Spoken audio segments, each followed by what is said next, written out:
Odamda hozir bitta aka qilganni biz ham qilamiz. Kuchli aka bitta qilgan.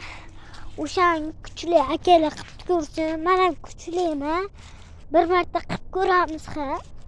Bugun so'z beraman. Lab bilan papchikka kommentariya fikringizni qoldiring. Agar shuni biz qilolsa qilamiz. Odamlar ko'raycha papchik kommentariya fikringizni qoldiring. O'sha odam boshqa.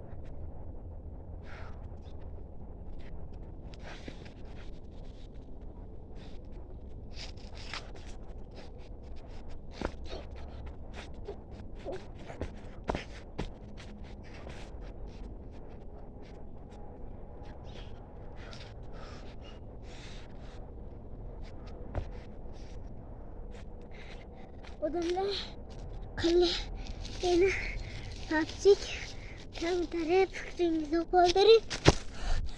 Kuchli akalar